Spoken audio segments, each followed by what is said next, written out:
Halo rekan-rekan aparatur sipil negara di seluruh Indonesia. Di zaman yang serba digital ini, kita semua tahu kalau layanan publik makin canggih. Tapi, pernah kepikiran nggak gimana kalau sistem digital itu tiba-tiba berhenti?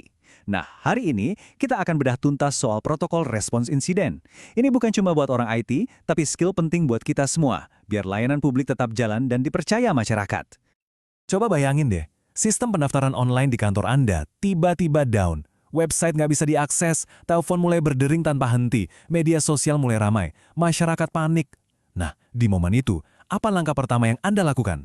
Ikut panik, bingung cari siapa, atau ada cara yang lebih tenang dan terstruktur? Nah, ini dia kuncinya. Kita harus mengubah cara pikir kita. Dari yang tadinya cuma reaktif, kayak pemadam kebakaran yang baru gerak pas ada api, menjadi proaktif. Ada kok panduannya, sebuah protokol yang dirancang khusus untuk mengubah kekacauan menjadi respons yang efektif. Oke, jadi gimana caranya? Sebenarnya simpel kok. Protokol ini punya 4 tahap utama yang gampang diingat. Pertama, kita deteksi dan lapor. Kedua, kita lakukan respons yang terkoordinasi. Ketiga, tentunya pulihkan layanan secepatnya. Dan yang terakhir, yang sering dilupakan, kita belajar dan perkuat sistem kita. Yuk kita kupas satu persatu. Oke, kita mulai dari langkah pertama, deteksi dan lapor. Ini fondasi dari segalanya. Kemampuan kita untuk mencium adanya masalah sejak dini itu krusial banget. Ibaratnya, lebih baik tahu ada asap kecil daripada nanti tahu-tahu gedungnya sudah kebakaran kan? Jadi, apa aja sih tanda-tandanya? Bisa jadi hal sepele. Misalnya, sistem yang tiba-tiba lemotnya minta ampun, atau bahkan nggak bisa diakses sama sekali.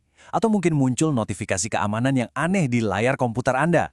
Dan ini yang paling penting, laporan dari pengguna. Jangan pernah, sekali lagi, jangan pernah anggap remeh keluhan mereka. Bisa jadi mereka yang pertama sadar ada masalah.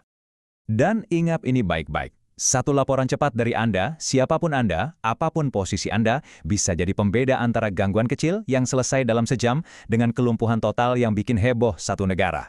Yap, setiap ASN adalah garda terdepan pertahanan digital kita. Oke, alarm sudah bunyi, laporan sudah masuk. Terus ngapain? Nah, kita masuk ke langkah kedua, respons terkoordinasi.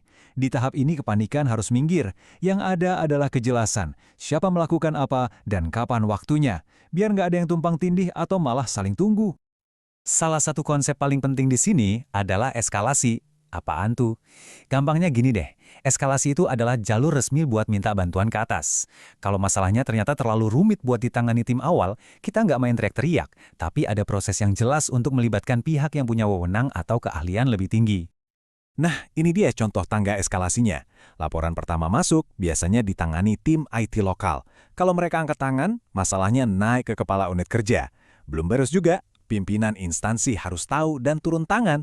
Kalau insidennya sudah berskala nasional, baru deh tim respons insiden nasional yang ambil alih. Jelaskan alurnya.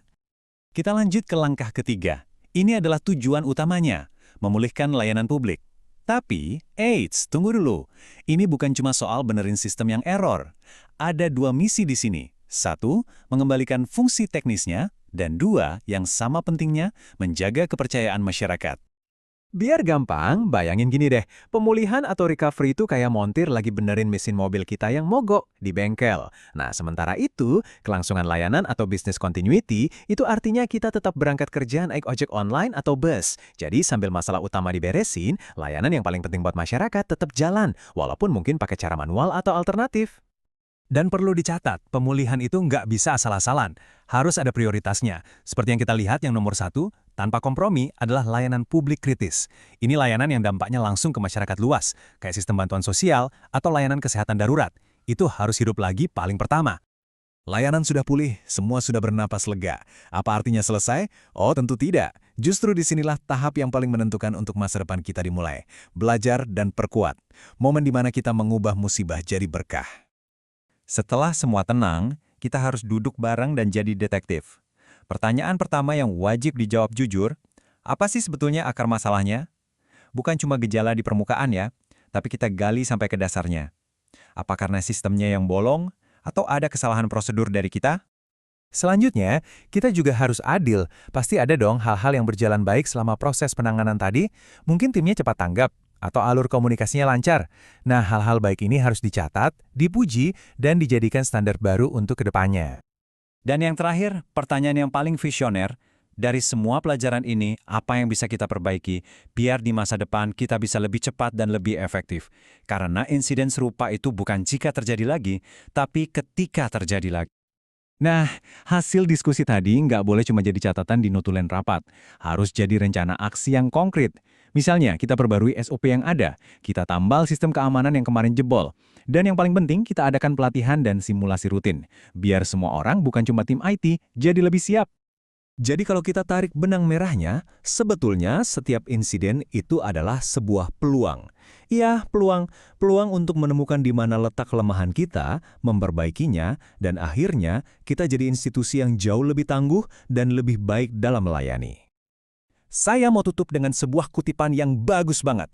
Resiliensi itu bukan berarti kita nggak pernah gagal, tapi tentang seberapa cepat kita bisa bangkit lagi dan jadi lebih kuat dari sebelumnya. Inilah semangat yang harus kita pegang sebagai ASN di era digital. Dan sebagai bahan renungan, saya tinggalkan satu pertanyaan untuk Anda bawa kembali ke unit kerja masing-masing. Kalau besok ada krisis digital besar, apakah tim Anda sudah benar-benar siap?